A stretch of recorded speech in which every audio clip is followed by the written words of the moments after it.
So magandang araw mga pare ko. So sa video tutorial natin ngayon is ipapakita ko sa inyo yung tamang pagpapalit at procedure sa ating fuel oil filter at saka sa ating fuel water separator. So meron din tayo dito mga pare ko yung ating oil filter, ngunit sa video natin ngayon is magpapalit lang muna tayo ng ating fuel oil filter para hindi masyadong mahaba sa ating video. So dito mga pare ko is ipapakita ko sa inyo yung tamang procedure kung saan tayo magsisimula, anong mga barbula ang dapat nating sarahan, at anong linyada mga pare ko yung ating i-bleeding para maiwasan natin yung airbound at hindi mahirapan sa pag-andar yung ating mga makina mga pare ko. So dito isang example ito mga pare ko na pagpapalit ng ating fuel oil filter sa ating mga inline diesel engine. So dito sa likod naman yung ating oil filters, ngunit sa video na ito is mag-focus muna tayo sa ating fuel oil filter. So sundan nyo ang video mga pare ko para makita nyo kung paano mag-troubleshoot at magpapalit ng ating mga fuel oil filters. So unang-unang gawin mga pare ko, isasarado nyo muna yung supply ng diesel ng ating service tank papunta sa ating generator, dahil ito nga ay gravitational at ang service tank natin ay nasa taas na bahagi ng ating barko.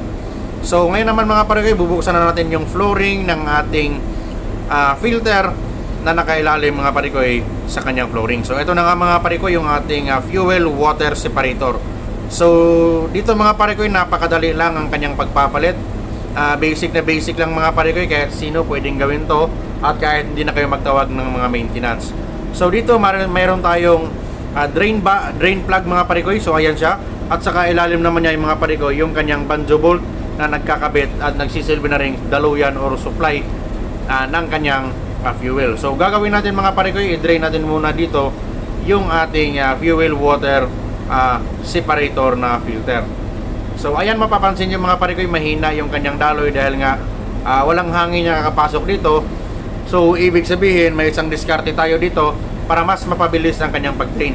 So dito bubuksan mo mga pare ko yung kanyang banjo bolt upang makapasok yung hangin sa itaas na bahagi at mas mapabilis mga pare ko yung pag-drain ng ating fuel sa loob ng ating filter na ito. So ayan, napapansin nyo, tapos na nga. So ngayon pwede nating tanggalin mga pare ko yung ating filter dito. So ayan na, pwede natin siyang baklasin. So dito mga pare ko, napaka basic lang yung ating gagawin. Tatanggalin lang mga pare ko yung ating banjo bolt na sinasabi, at saka lilinisin natin mga pare ko ang kanyang banjo bolt, yung kanyang mismong lagayan ng filter at ang kanyang mismong linyada. So ayan, pwede na natin siyang kalasin. Ito yung ating luma na fuel water filter. So sa loob nito mayroong isang spring, at ayan lang mga pare ko, tatlo lang ang kanyang laman mismo, yung ating banjo bolt, yung ating fuel water filter, at saka yung ating pressure spring para sa pagtulak mga pare ko upang di magalaw yung ating filter dito. So ito na nga yung ating panibagong fuel water separator filter mga pare ko, which is katulad din sa ating ipapalit. So dito may mga filter na maaaring interchangeable or maaaring siyang ipagpapalit sa ibang brand, basta lang parehas mga pare ko yung kanyang modelo dito. So ayan, laging tandaan sa pagkakabit ng ating mga fuel water separator, laging nasa taas mga pare ko yung kanyang model or kanyang maker or brand ng ating mga filter. So dito pupunasan nyo lang mga pare ko yung kanyang mismong lagayan at saka yung ating banjo bolt na sinasabi. So pag sinabing banjo bolt mga pare ko, yung bolt yan na may tagusan ng butas sa gitna at saka mismong sa gilid, dahil dyan mismo mga pare ko dumadaan yung ating mga elements. So sa case na ito, dahil ito ay fuel oil system, so automatic yan fuel yung dumadaan sa butas na yan mga pare ko. So sa pag-assemble, basic lang, lalagay nyo lang kagad mga pare ko yung ating banjo bolt. Huwag kalimutan, meron tayong o-ring sa ilalim para hindi magdagas mga pare ko yung ating fuel. Kasunod niyan is yung ating pressure spring, at syempre huwag kalimutan yung ating fuel water separator na sa taas lagi mga pare ko, yung kanyang model maker or yung kanyang pagkagawa. So ganyan, netest nyo mga pare ko, itulak nyo mismo yung kanyang filter dito kung ito nga ba ay tumatalbog-talbog, at syempre para malaman nyo rin kung nasa tamang posisyon yung pagkakalagay ng inyong filter. So basic lang, ibabalik na lang natin kaagad mga pare ko. So mamaya-maya is ipapakita ko na rin sa inyo kung paano ang tamang pag-bleeding dito para maiwasan natin yung airbound na sinasabi at hindi mahirapang magpaandar yung ating generator mamaya mga parikoy, at hindi ma-stress dito yung ating mga starter. So dito mga parikoy, tinuturo ko sa taas na bahagi yung ating bleeding plug, kung saan dyan tayo magpapalabas ng diesel mamaya mga parikoy para hindi mag-airbound yung ating fuel oil system. So ngayon pwede na natin ibalik yung ating drain plug dahil tapos na tayo mag-drain. So pwede natin siyang i-permis or i-lock na mga parikoy, hand tight lang. So dito hindi kailangang malakas yung pursahan mo mga parikoy yung ating mga tornilyo dahil ito ay maliliit lang. Number 13 lang yung ating ginagamit dito na tornilyo. So next naman, dito na tayo mga parikoy sa main fuel filter natin mga parikoy, bago pumasok sa ating mga fuel injection pump. So dito katulad sa ginawa natin kanina, tatanggalin mo lang mga parikoy yung ating drain plug, at syempre bubuksan mo na rin mga parikoy yung ating bleeding plug sa itaas na bahagi. So dito basic lang, kung gusto mong matuto, kailangan mo lang mag-obserba sa paano ginagawa, kailangan mo lang sundin, at syempre kailangan mo ring intindihin mga parikoy yung mismong system para hindi ka mahirapan at mas mapadali sa'yo yung pagtrabaho at saka paggawa. So dito pwede nang tanggalin mga parikoy yung kaparehas na banjo bolt din sa ating binaklas kanina. So sa pagtatanggal nito mga parikoy, dapat yung alalayan dahil ito ay medyo mabigat at baka biglang mahulog, katulad sa nangyari sa video. So ayan mga parikoy, tatanggalin na natin kaagad. So ito halos katulad lang sa ating tinanggal kanina. May laman siyang filter, mayroon din siyang tinatawag na pressure spring sa loob, at saka yung kanyang plane washer para sa positioning ng ating filter. So wala nang ibang laman mga parikoy, yung ating banjo bolt, filter, yung ating filter cover or ang kanyang lagayan mismo. At syempre dito mga parikoy, babantayan nyo to dahil magpapalit din tayo dito ng o-ring mismo sa kanyang lagayan ng element. So yan mga parikoy, napaka basic lang yung pagpapalit nito. So ito mga parikoy, lagi kong tinitraining dito kahit kadete pa lang sila na pinapapagalaw ko dito. Basta lang mayroon lang supervision at makikita ko rin mga parikoy na yung ating mga kadete is interesado pagdating sa ating actual tutorial or actual demo, para sa susunod ay sila na mismo ang aking bibigyan ng chance na makapagpapalit sa kanyang actual mismo na trabaho pagdating sa maintenance ng ating mga generator. So ito syempre bago rin, kung mapapansin nyo naman, halos iba na ang kulay dahil nga medyo may katagalan na rin dahil sa 500 running hours na kanyang service. So ayan, parang ganun lang din kanina, ibabalik natin mga parikoy yung ating banjo bolt dito. So wag ninyong kalimutan magpapalit lagi ng o-ring sa ilalim ng ating banjo bolt para hindi magkaroon ng leak sa ating system. So ayan na nga, yung ating banjo bolt may butas yan sa taas at ibaba dahil dyan dumadaloy yung ating fuel. So next, ibagsak natin kagad mga parikoy yung ating pressure spring, at kasunod niyan yung ating plane washer. So kasunod, syempre wag nyong kalimutan is magpapalit na rin tayo mga parikoy ng ating mga o-ring sa itaas na bahagi ng ating element. So syempre dahil magpapalit tayo mga parikoy, dahilan yan is kapag yung o-ring kasi matagal nang magamit yan, is totally ma-press yan, ma-deform yan, at mawawala na siya ng sealing power. So ayan na nga, nagpapalit na ng bago. So dito hindi pwedeng mabaliktad kasi nga isa lang ang kanyang positioning. Sa taas na bahagi lagi yung may bukana ng ating filter. So laging i-test, i-push nyo mga parikoy up and down yung ating filter kung tama ang laro niya sa kanyang spring. So basic lang, ibabalik na natin kaagad dahil nga nalinis na natin yung kanyang element mismo, at syempre nakapagpalit na rin tayo ng kanyang fuel filter. So dito laging tandaan mga parikoy, kapag ka naghigpit kayo ng lahat ng tornilyo, lalong-lalo na pag banjo bolt, huwag ninyong lagyan ng napakalakas na puwersa dahil kunting pitik lang mga parikoy, maaaring mabasag or mabalik agad yung ating banjo bolt. At isa pa, ang mga banjo bolt mga parikoy halos walang spare yan pagdating sa barko, kaya doble ingat lang sa pagkakabit or pagbabalik nito. Siyempre okay na ang lahat, ibabalik na rin natin mga parikoy yung ating drain plug at saka yung ating bleeding plug sa itaas na bahagi. So dahil okay na mga parikoy yung ating pagpapalit ng filter, ngayon ay sisimulan na kagad natin yung pagbi-bleeding ng ating pressure. So ngayon susubukan natin i-trace yung linyada ng ating fuel oil system. So papasok dito mga parikoy sa ating fuel water separator yung ating diesel, dahil diesel engine ito. So once na nakapasok dito mga parikoy, ma-filter out yung elements, tsaka yung fuel, at tsaka yung ating fresh water na naghalo sa ating system. So aakyat yung diesel mga parikoy, papasok dito sa ating tinatawag na fuel feed pump.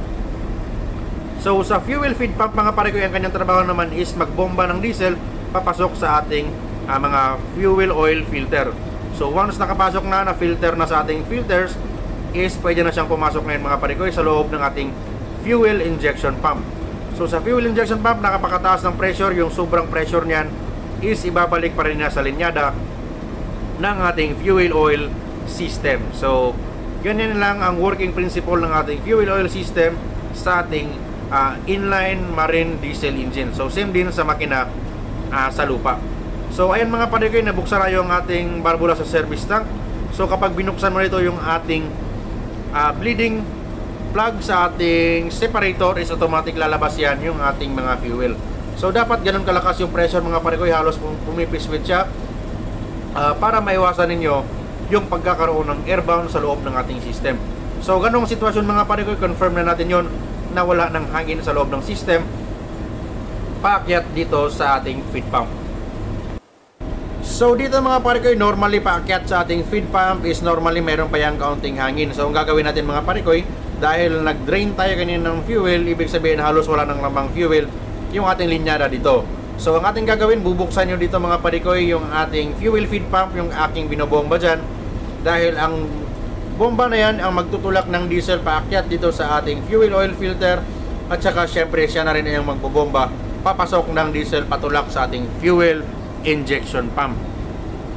So dito mga parikoy, kailangan ng kaunting tiyaga. Marami dito ang nakakaalam sa pagpapalit ng fuel filter, ngunit hindi nila binibleeding katulad sa aking ginagawa. So ngayon is may stress dito mga parikoy yung ating mga battery, dahil sa sobrang cranking niya is halos hindi niya mapaandar yung ating mga makina. So ito mga parikoy, patunay ito na mamaya pag sinubukan natin paandarin, one click lang aandar kaagad dito yung ating mga generator, na hindi natin masisira yung ating mga electric starters, at hindi ma-stress dito yung ating battery or hindi siya ma-drain. So dito mapapansin nyo mga parikoy, binobomba natin dito yung ating fuel feed pump, at mapapansin nyo naman lumabas nga mga parikoy dito yung ating diesel sa taas ng ating bleeding plug. So dapat mga parikoy, napakalakas yung kanyang pressure dito para ma-sure natin na wala ng hangin sa loob ng ating system, from fuel water separator paakyat sa feed pump, paakyat sa ating fuel oil filter.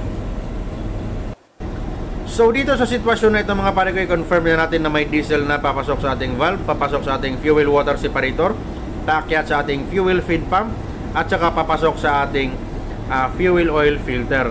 Ngayon naman, hindi natin masigurado mga parikoy, dahil nag-drain nga tayo kanina, kung mayroon namang laman yung ating pipings or ating high pressure fuel line papasok naman dito mga parikoy sa ating fuel injection pump. So kailangan natin mag-bleeding rin dito mga parikoy to make sure na may laman talaga na diesel or may lamang pressurized diesel dahil sa pagbomba ng ating fuel feed pump. So ayan mga parikoy, makikita nyo halos mahina yung kanyang tulo mga parikoy, dahil may kasamang hangin-hangin yan. So mamaya makikita nyo mga parikoy, tataas yung kanyang pressure dyan, halos pipiswit yan mga parikoy, dahil nga maubos na yung hangin mga parikoy, at purely diesel na yung dumadaloy dyan. So ayan, konting tiyaga lang, bubuksan yung mga parikoy dito yung ating drain plug. So makikita nyo naman na konti nang pumipitik dito mga parikoy yung ating diesel. So once ganyan na ang senaryo na inyong makita, automatic konfirmado na yan na puno na ng diesel at wala ng airbound, wala ng hangin sa loob ng ating fuel oil system. So kung mamaya kung i-testing natin itong pandarin, automatic yan 101%, basta hindi lang ginalaw mga parikoy yung ating high pressure fuel line papasok sa ating fuel injector, is one click lang aandar dito yung ating mga generator. At ayun na nga mga parikoy, papakita ko lang sa inyo yung tracing sa pag-troubleshoot ng ating fuel oil system. Unang-una, bubuksan mo dyan yung ating barbula para makapasok yung diesel dito sa ating fuel water separator, at aakyat mga parikoy yung diesel dito para bombahin ang ating feed pump nang makapasok dito mga parikoy sa ating filter. So huwag kalimutang mag-drain sa ating drain plug, at saka mag-bleeding sa ating bleeding plug. So papasok na ngayon dito mga pare ko yung ating diesel sa loob ng ating fuel injection pump. At syempre lastly mag-bleeding kayo mga pare ko dito sa ating bleeding plug ng ating mismong injection pump to make sure na walang hangin sa loob ng ating fuel oil system. So ngayon naman mga pare ko, sa ibang istorya naman kapag ka magpapalit kayo ng fuel injector or magpapalit kayo mismo ng ating fuel injection pump, is most likely ganun din yung inyong gagawin. So kapag na-bleeding nyo na sa lahat mga pare ko na pinakita natin kanina, is i-bleeding nyo naman dito mga pare ko sa entrada ng ating mga fuel injector. So yung fuel injector kasi nakatutok yan sa loob ng ating combustion chamber. So dapat i-bleeding yung mga pare ko yung ating high pressure fuel line papasok. Ito mga pare ko yung ating high pressure fuel line, yung hinawakan ko. Tapos para makapasok mga pare ko yung ating diesel na walang kasamang hangin, straightly papuntang fuel injector para makapag-inject siya sa ating combustion chamber. So kapag nagawa na yan, nasa tamang timing yung ating fuel injection pump kung kayo man ay nagpalit. So again, 101% aandar yan, one click yan kapag wala lang problema ang loob ng inyong makina. So ganyan lang kadali mga pare ko, depende naman yan lagi sa firing order. Huwag kayong umasa mga pare ko na lahat ng makina the same ng firing order. So iba't ibang uri ng makina, iba't ibang firing order yan. So hindi magkaparehas, merong 135642, meron ding 142635. So depende mga pare ko, meron ding clockwise rotation, meron ding counterclockwise rotation. So sa madaling sabi, kapag ka hindi nyo alam mismo yung makina mga pare ko, maaari kayong dumulog mismo sa kanyang auxiliary machine manual. So meron yan makikita mga pare ko yung kanyang firing order, or kung mas mahirap pa, tingnan nyo na lang mga pare ko yung mga previous logbook, dahil yan naman na nakasulat yung kanyang firing order kung paano magpapaikot or mapaandar dito yung tamang timing, advance or delay ng ating mga fuel injection pump. So ngayon subukan natin paandarin mga pare ko, ngunit bago natin paandarin yan, kailangan natin i-check yung ating lube oil system. Kailangan magkaroon tayo ng priming mga pare ko sa ating tinatawag na pre-lubrication upang hindi magasgas dito mga pare ko yung ating metal moving parts sa loob ng ating makina. So next naman mga pare ko, i-on natin dito yung ating battery para magkaroon ng supply sa ating electric starter. At syempre may kulang pa yung ating cooling system. So laging i-check mga pare ko kung mayroong cooling water yung ating mga makina para maiwasan natin yung kanyang overheating. So dito meron namang laman, so walang problema, okay na tayo sa ating cooling system, okay na rin tayo sa ating lube oil system. So ngayon pwede nang paandarin. So ayan yung sinasabi kong one click lang kapag maganda yung bleeding ng inyong mga fuel oil system. 101% one click lang aandar dito mga parikoy yung ating mga makina na walang problema at sakit ng ulo. So ayan mga parikoy yung kanyang mismong governor. So kasi ito ay pwedeng engine side, pwede rin control room side. So ngayon yung ginagamit natin engine side. So dito na tayo nagpapataas ng ating RPM. So huwag kalimutan kapag tapos sa trabaho, check mga pare ko yung lahat ng tornilyo na ginalaw, lahat ng ating mga o-ring kung wala bang tagas, para maging kampante tayo mga pare ko na okay nga yung ating gawa dito. So ayan, normally wala kayong makikitang tagas dyan. So perfect yung ating gawa dyan, walang tagas. So next naman dito sa ating fuel oil filter, i-check din maigi kung wala bang tagas para maiwasan natin yung pagkakaproblema, dahil nga ito ay generator or nagsisibiling supply ng kuryente sa ating barko. So maiwasan natin dito yung blackout pag namatay yung ating generator. So syempre sa ating feed pump, kailangan totally secure yan, hindi pwedeng paandarin na nakaangat yan, dahil halos walang pressure yan papasok or mag-aaway-away yan yung pressure sa ating fuel injection pump. So once secure na, check lahat kung walang leaking, dahil okay yung ating gawa mga parikoy. So hanggang dito na lang ako. Sana ay may kaunting natutunan sa ating munting tutorial. At syempre kung mayroon kayong dapat pag-usapan or i-comment sa ating susunod na video, huwag niyong kalimutang mag-like and subscribe para makita nyo pa yung ating susunod na video, lalong-lalo na sa pagpapalit ng ating lubricating oil filters. So sa pagpapatay naman, hihilain mo lang dito mga parikoy yung ating shut-off lever para mahila niya mga parikoy at masara ang supply sa ating mga barrel and plunger, sa ating injection pump, at mamatay na mga parikoy yung ating generator.